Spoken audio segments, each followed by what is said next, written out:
Hello there, Messy Stitcher Vicky here. Nice to see you today.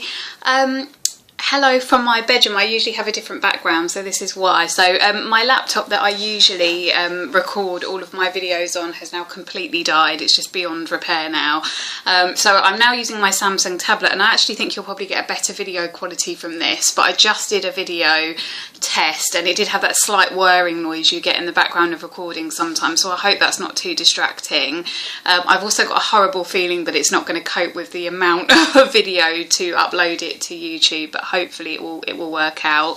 Bit of a weird angle, it's kind of looking up at me, but I've been trying to play around with the angle a bit, but I don't think it's going to get much better than this, so sorry, you'll have to look at my double chin for most of this video. I do have a very, very long video planned. I've got loads to tell you, so again, as usual, if it's too long for anybody and it's not your cup of tea, that's absolutely fine. I won't know if you skip it, so that's cool. I just wanted to sort of quickly say thank you as usual for everybody that's commented, subscribed to my channel.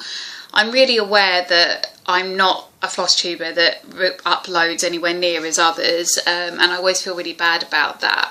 The reason for that, I mean, obviously I am busy, but it's not kind of solely because of that. It's actually because I don't get as much done as other people, and I always feel a little bit like if I was to record weekly videos or something, I wouldn't really have anything to tell you. The other thing is, whenever I set myself a particular routine, like to do something on a particular day of a month or something, it never goes to plan, so I've never really promised anything in terms of how often my videos will be. So I'm sorry that I'm a little bit absent, but hopefully you'll find that I have kind of quite a good amount to tell you today. I have loads to talk to you about. I went to the Knit and Stitch show on last weekend with my mum for Mother's Day, so I've got loads to tell you there. I actually updated my haul loads.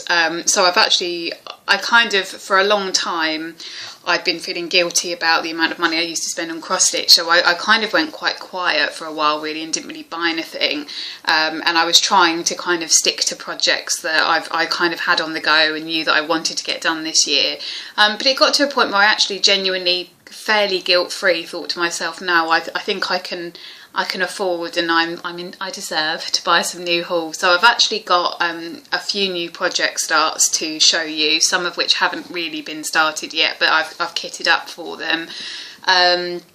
I've got a few couple of tools to show you. There won't be anything exciting or anything that you haven't seen yourself before, but it might be kind of useful for you to see them, and for me to kind of tell you a bit about that. I have a couple of random things I've bought actually today that I just wanted to show you. They're not strictly stitchy related, but I thought that you might find them cool. They're the kind of thing that floss tubers might find interesting.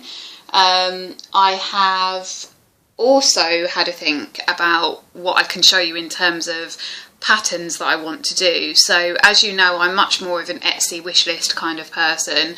But recently, on a really bad day, which I'll update you about shortly, I wanted to do something to distract myself, and I actually have gone through all of my magazines that I have that I've already read, and I've put little post-its of projects that I would like to do at some point, and I know this sounds strange, but it was a little bit like the Mirabilia thing. Even though I've kind of regretted the Mirabilia project, one of the things I really liked is I like something else picking a project for me. I'm very indecisive, and I actually had this idea that once I have, it sounds a bit OCD, but once I have all of my magazines, which I pretty much do now, all posted with post-its and everything in of patterns I want to do, I've got an idea that I might actually use a random number generator, and just maybe once a month or once every couple of months when I've got some money to start a new project, I'll let that pick for me what I do. I quite like the element of surprise with that. I think it's quite cool, so I thought I'd try that. Me and my boyfriend do this game called Film Roulette, where basically we have a whole massive box of films, and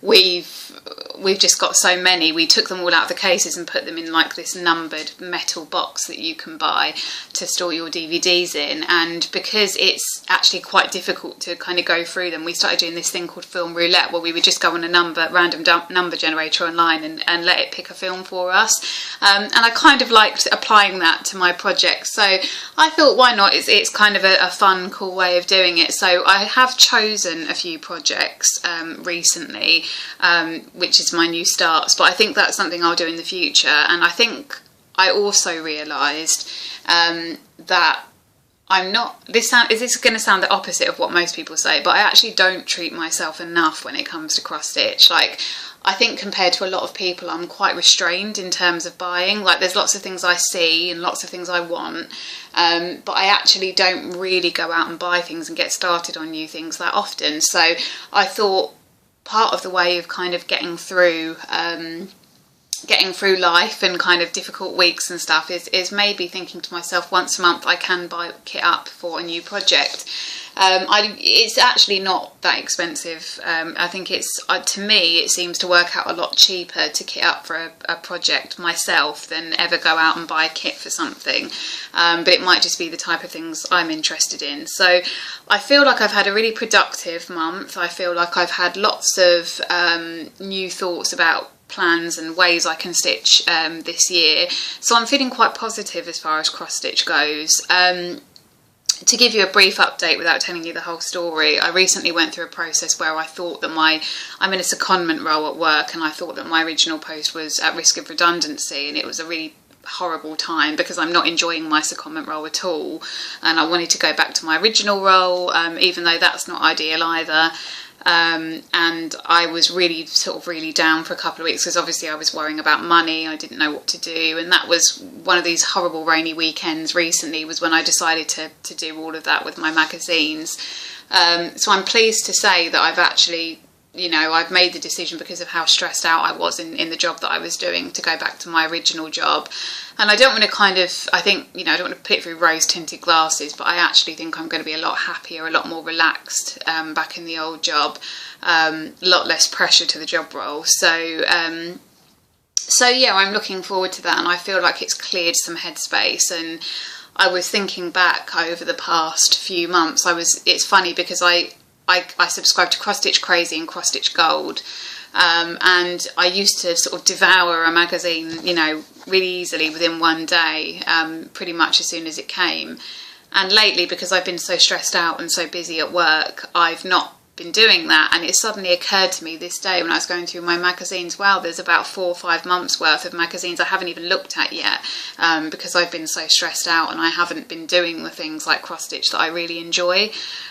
So what I thought is when I show you the magazines and the projects, you'll notice that some of the more recent ones I haven't got through yet, so I won't be able to show you the projects that I want to do from them. But I think that really highlighted to me how much of a kind of an unbalance there's been in my life. I don't think that's a word, but misbalance, or whatever you would say, in my life lately. And I want to correct that. So this is probably going to sound really cheesy, and you're probably the only people that will truly understand what I mean by this, but I need to prioritise cross stitch in my life. I need it something that is really therapeutic for me, makes me feel really happy, makes me feel really centred, gives me something to look forward to, gives me a sense of achievement, and I think that's a really important thing to bring into my life if it's been missing for so long. So I'm really going to try and carve out time, and try and get some stuff finished, try and work on new things. But also put less pressure on myself in terms of worrying about when something gets done. So I think sometimes when things turn into a chore, I switch off from them. So without further ado, let's get started. I think this video is going to be near to an hour and a half by the time I've gone through everything. And the magazine thing, if I notice we've got way over time or something, then I might leave that.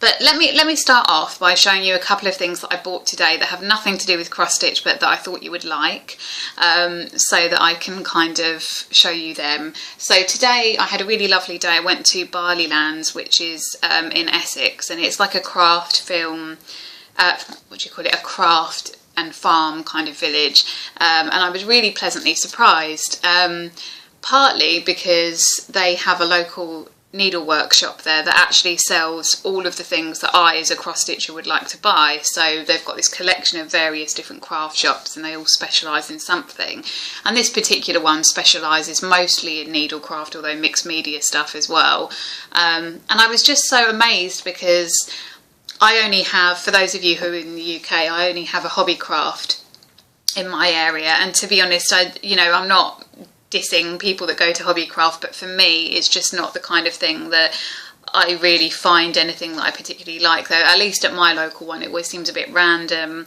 There's not an awful lot of what I would call cross stitch supplies, there's only really ready-made kits off the peg.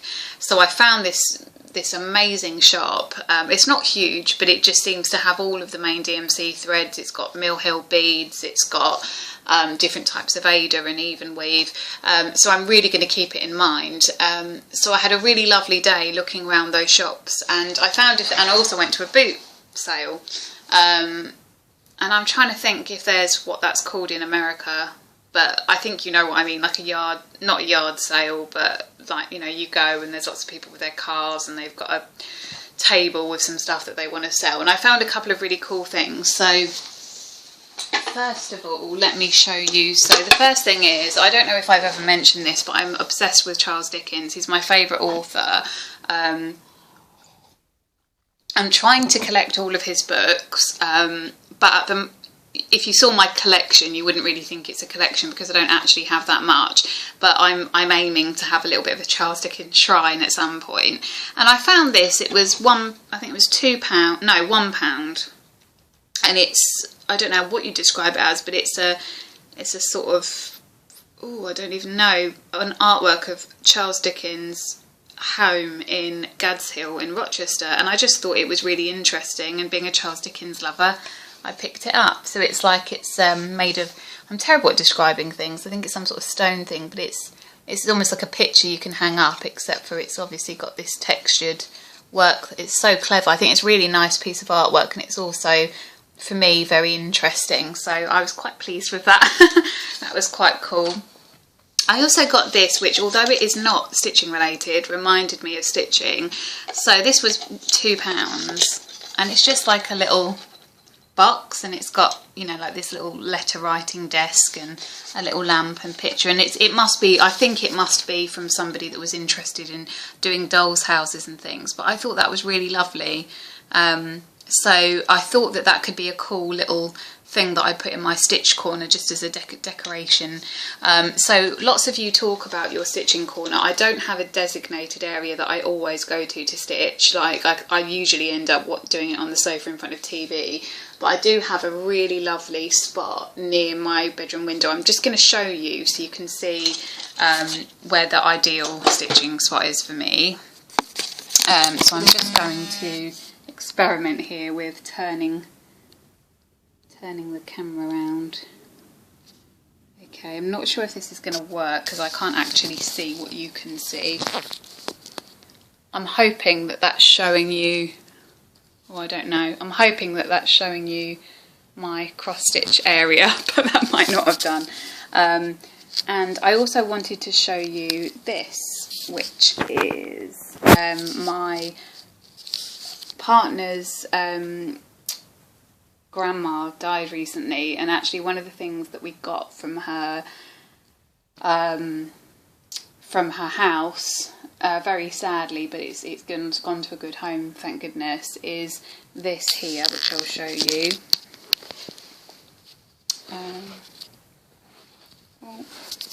See, I don't think I'm showing you the right angle. I don't know if you can see that. It's like a wooden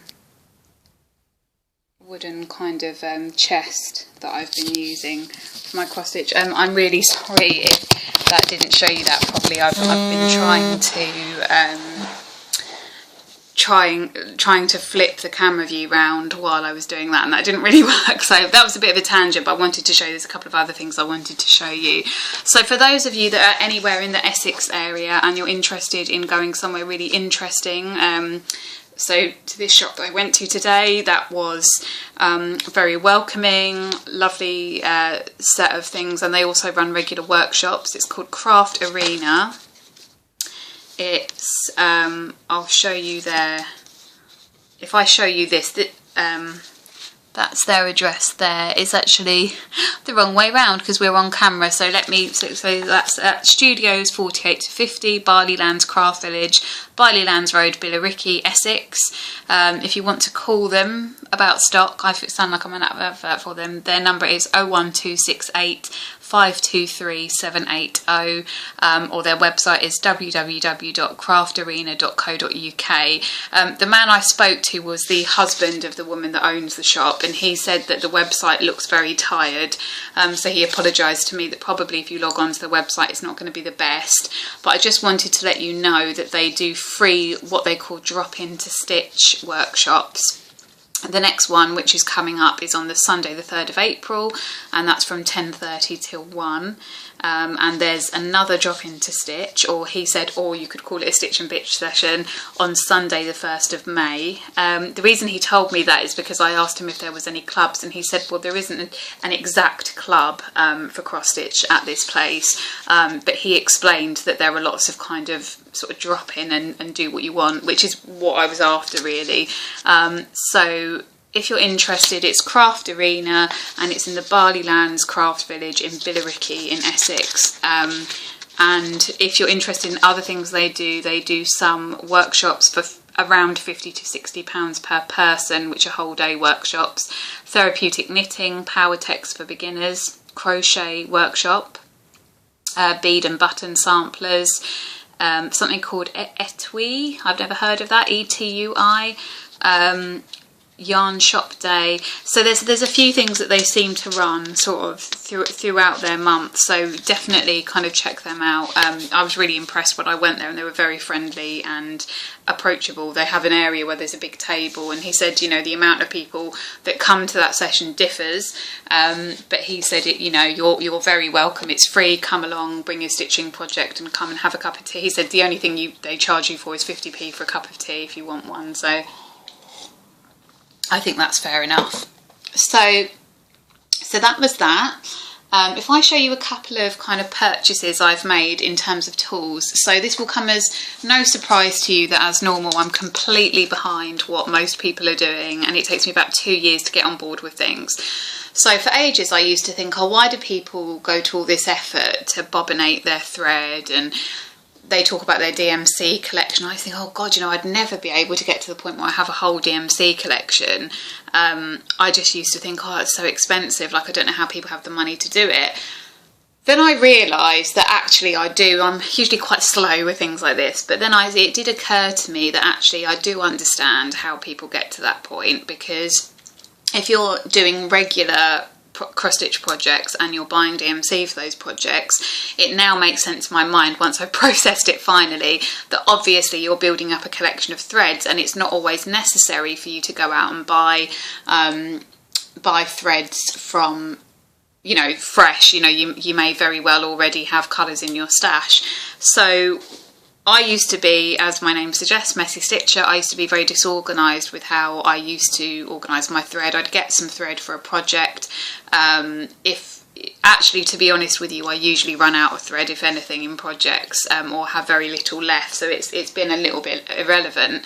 But I had a really jumbled bag of kind of leftover threads that didn't any longer have the number on them, or anything to identify what shade they are, and now I just pull them out for things like if there's, I don't know, like a new baby card that I want to make for somebody, I just pick out similar colours and I don't worry too much about what shade it is, as long as it fits with the design.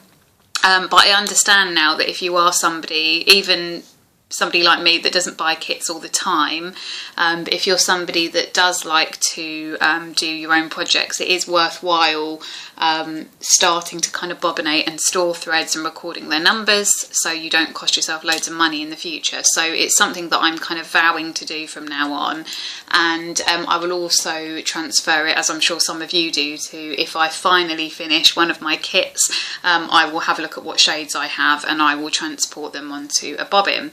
So with that in mind, I went to the Knit and Stitch show. One of the things that I bought there, which I'll go into a bit later, was one of these, which is a bobbinator. Now, I don't think I'm using it completely correctly because it's got these grooves at the bottom, and when I watched a YouTube video it said that you're supposed to slot that onto like one of those bobbin boxes with the crisscross kind of dividers on. So it's a bit annoying and fiddly when you're sort of holding it like that, but what I do is, if you see, it comes with a pin. I think it was only £1.50 or something. Comes with a pin. What you do is you take, I'm probably not going to explain this very well, but you take one of these cardboard bobbin things, which I also got, £1.50 for about 50 of them. You put that there, you put the peg through the hole. I seem to attach my hairs to everything. You put the peg through the hole to hold it securely, and basically you kind of hold the thread and wind it like that. That winds it on, and it looks, you know, mine aren't very neat at all, but it looks something like that when it's done. It probably should look very different to that when it's done. A neater version would be that. So yeah, so I completely get it now. So what I'm going to try and do is really start thinking of that. So I've got a few starts that I've specifically bought thread for. So I'm going to bobbinate them, label the thread. There was to be honest, there wasn't much, but there was a couple of crossover colours. I had to get the amount for the 2 kits anyway, but if for any reason I'm short from one kit and there's some left on the others, and then at the end when I finally finish these projects, I'll put them back into an overall box. So I think it's really, yeah, I completely understand why people do it, and as usual I'm very slow on the uptake, but that's something I'm going to start doing now. So I'm looking forward to kind of building up a DMC collection, because I actually realised when I went to the Knit and Stitch show and I was looking on one of those kind of turntable things with all the DMC threads on, that there really isn't that there is obviously, you know, there is a few hundred DMC threads, but there isn't quite as much as I thought there was in the main collection. So it's not inconceivable that one day somebody could own bits and pieces of most colours. So I think it's, you know, it's a good place to start, the new kits that I've got and the new colours that I've got, and I'll go from there. But yeah, definitely if you're interested in bobbinating and you're like me, somebody that's not really very organised and, you know, doesn't want something too complicated system, I would just say get yourself one of these, about £1.50, get yourself some of these cardboard things here, wind it on, write the number on it, and if you've got any form, it doesn't have to be anything fancy or bobbinator box or anything like that, it can just be some sort of a box that you can put things in. I'm imagining it's easier if they can stand up in some way, so you can flick through the numbers in number order. But I don't have a proper sort of bobbin box yet. I actually couldn't find one at the show that fit these. It was more for those really tiny ones that people use with sewing machines, so I haven't found one yet. But yeah, it doesn't have to be complicated is what I'm trying to say, because I'm the least complicated cross stitcher in the world. I don't really go for things that are going to take lots of time and energy when they don't need to, and for me that's worked really well so far. I haven't bobbinated all of mine for my kits up front, because again, thinking about time, I know realistically I might not get to actually use a particular colour for weeks from now, so I'm doing it as I go along, and so yeah, so it's working. I found a way that works for me really, but you might be a super organised person, so I'm going to undo the top button of my jeans because they're really tight at the moment. They're really, you know, it's if you're somebody like me who doesn't, you know, who doesn't like to spend loads of time setting up before getting going, then definitely that's kind of a good way of doing it. Just bobbinate it as you go along, and there you go. So first of all, I thought I would give you an update on my WIPs. So when I say WIPs, I do have a few. There's one or two that I really haven't done much with at all, which I think will probably have no progress on them since last time. So I'll start with them, but there's a few that I have made good headway with. So if I start you off with, if you remember, I started to stitch Teresa Wentzler's, what was it called? Castle Sampler, I think it's called. The Castle Sampler. It was a vintage, well, I consider it a vintage pattern from 1992 by Jan Lin. It was incredible. I haven't got the card out with all of the threads on, but pretty complicated in terms of the instructions, and last time I talked about this I was saying how confusing the pattern was. I think it overcomplicates, but I think that's a sign of the times when it was made, and I think if this was made again with a new pattern, it probably wouldn't have made them like that. So that was what I did. I actually there was something about this, I think the colours were a bit muted for my taste, but actually when it's another one of those things where when you actually start doing it, it has a really nice feel to it, those colours actually. It's a nice palette.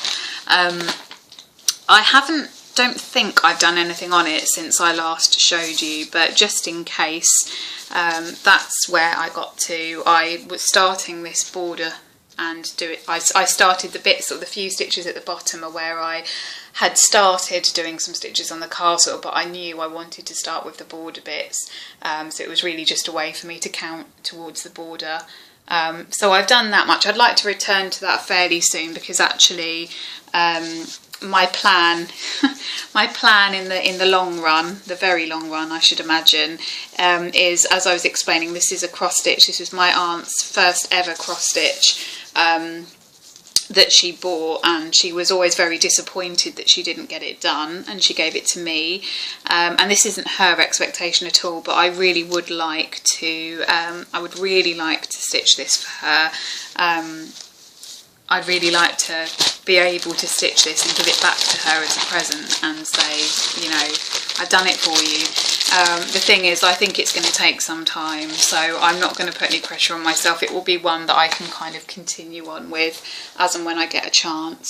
So that's one that you probably doesn't have a lot of kind of difference. The next one, so if you remember, I was doing the twisted rainbow sampler cross stitch only version by Northern Expressions. I had, you may recall, I had done, if we open this up for you, so as you might imagine, I was very impressed that I had done this massive strip of the yellow butterflies. I thought I was really progressing well, but then you might notice that I completely got my calculations wrong, and actually I can't remember what way round it is, but that yellow should be nowhere near where it is there.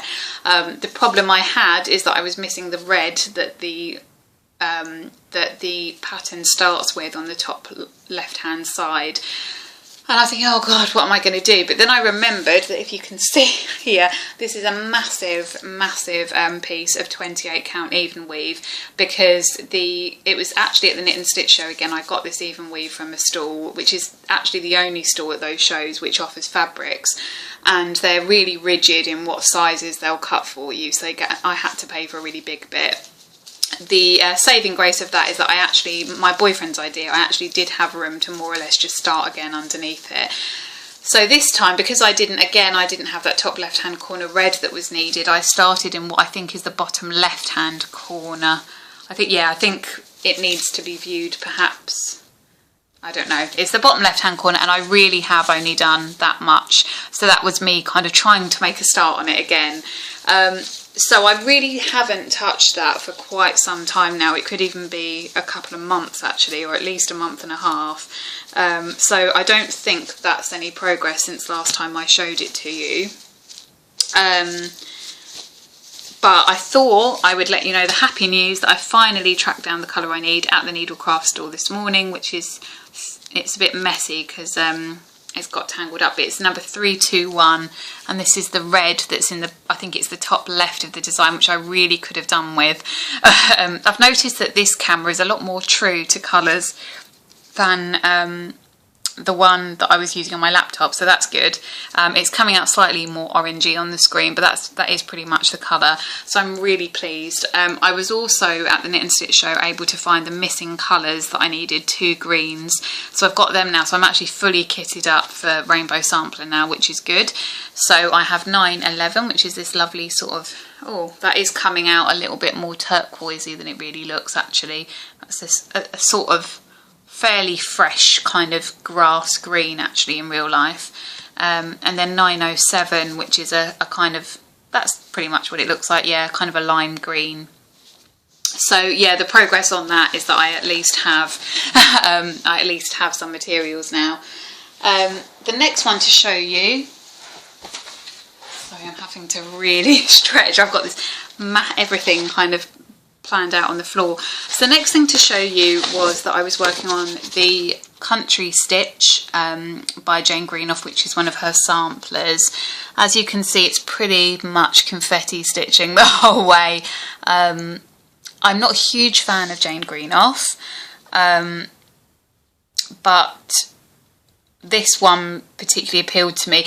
One of the things that's put me off some of the other samplers that I've liked is that she does tend, I don't know if I think she's the founder of the Cross Stitch Guild, and I've noticed when I go to her stall at the knit and stitch shows that actually she has a lot of speciality stitching in her samplers, and that puts me off a little bit, because although I think they're amazing to look at, I'm not necessarily that interested in doing embroidery stitching.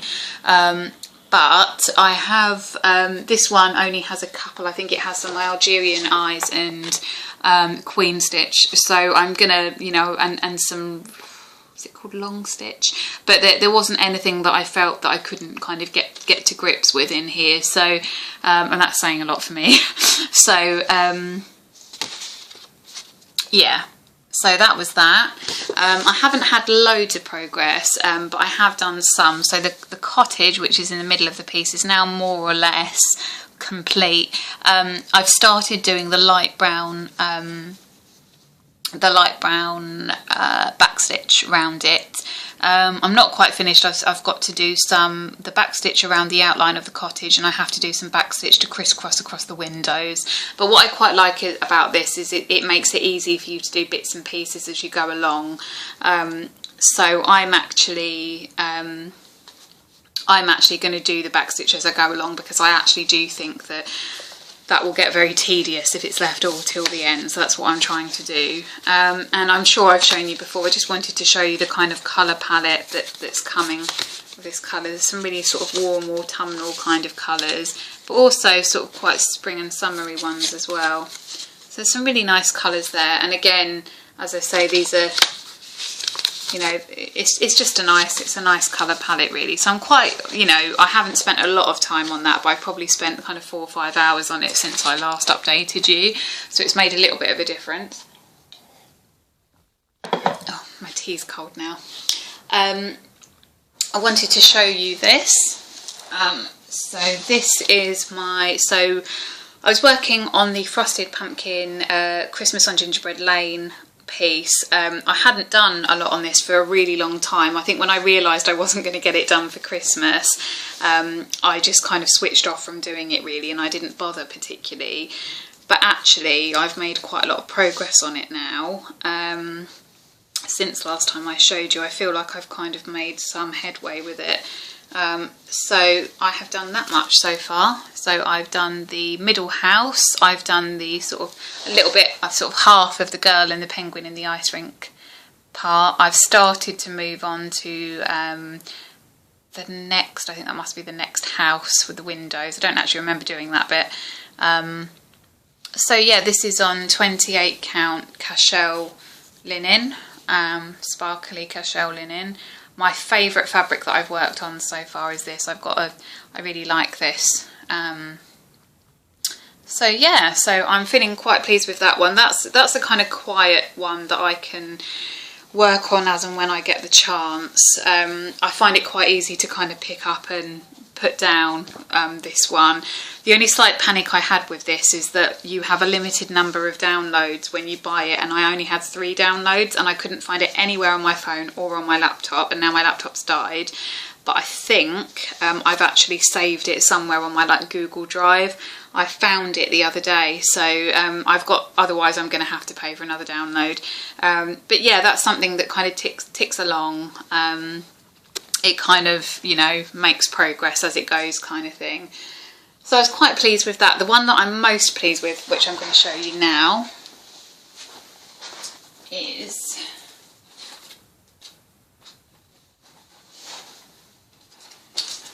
so again, frustrating that I have So as you know, I was working on this, which is the Lizzie Kate 100 Years Sampler, and this was a present for my sister-in-law, which was supposed to be for Christmas. I was aiming for her birthday, which is next Wednesday. I actually think I will get this done for her birthday, which is a miracle in itself, because I'm not very likely to see her on her actual birthday, and I think if I can see her next weekend, I probably would have done it by then, but I just need to source a frame, which is worrying me, because I can't find a frame that's the right size.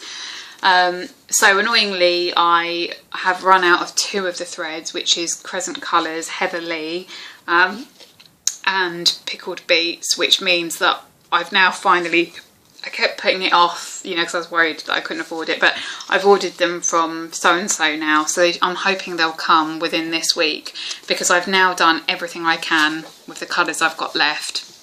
So to remind you, one of the colours was Plum Paisley, which was this one. One of them was Argyle Socks, which is this sort of mix of purples and greys. And then the 2 that I'm missing is Pickled Beets and Heather Lee. So this is what I have done so far. I've done almost all of it. So you'll see where there are some gaps. That symbol that's kind of just by what kind of car at the beginning there, that's Heather Lee, which I'm missing, which is the one that goes from purple to a bright pink. And I'm also missing the other colour that most of the writing that's missing is in, which is called Pickled Beets. I'm hoping this image flips around, because I've realised that this is completely mirror image kind of version of it, which is annoying. But yeah, so hopefully you can tell, well, even though you might not be able to read it, that I've done quite a lot. I was really pleased. I've had a lot of annual leave lately from work, because I left it all till the last minute and had loads to take in March. So I've actually had a good couple of days where I've got probably about a line a day done. They're very quick stitches, Lizzie Kate. So yeah, so I'm really pleased. I actually much prefer it in the purples. I didn't like the kind of neutral. I'm a colour person. I don't really like neutral colour palettes. So I'm pleased with that. Obviously, I've got the problem that it's gone slightly too much to this side, because I miscalculated my fabric as normal. So I've got to somehow find a way of framing this. I don't know what I'm going to do. I'm also seem to never be able to find frames that are the right size for Lizzie Kate's. I think it's that kind of long, thin kind of frame thing that makes it awkward. So we'll see. But I'm sort of quietly optimistic that I'll be able to get that complete and kind of ready and done in time for at least the next time I see her, if not her actual birthday. So I'm looking forward to having that done. That'll be another finish. That'll be a finish to actually write in my book for the year. That'll be my first one. So now I'm going to come on to haul from the Knit and Stitch show. So what can I say about the Knit and Stitch show? So this time it was Easter, the Easter show, well, you know, March kind of time one, and we didn't have, and I felt that it didn't have anywhere near as many stalls this time, but I was really pleasantly surprised that they had lots of stalls with, I'd say, more current, more modern designs, and more of what people that actually do cross stitch would genuinely like, which is good. I always feel that there is a bias towards knitting and crochet in that show, which is a shame, you know. I mean, I'm obviously biased, but I'd like to see more cross stitch, because I do remember sort of when I used to go sort of 5-6 years ago, there was a hell of a lot more cross stitch stuff there than there is now. It seems to be all about knitting, so so yeah, so it's a bit of a shame, but I did feel that there was some, even though I didn't have the usual panic of trying to get round everywhere, it was a good show with some good stuff there. What I would say, what was I going to say? Yeah, no, I was really proud of myself, because I could have quite easily done what I normally do and just spent 100 quid on kits that will never get done. But I went in there knowing, I spent a lot of time looking through those magazines and looking for what I wanted to stitch, and I narrowed it down to 4 main projects, and I kitted up for all of them. There are some missing threads, which means I can't really get started on a couple of them yet, but I got almost all of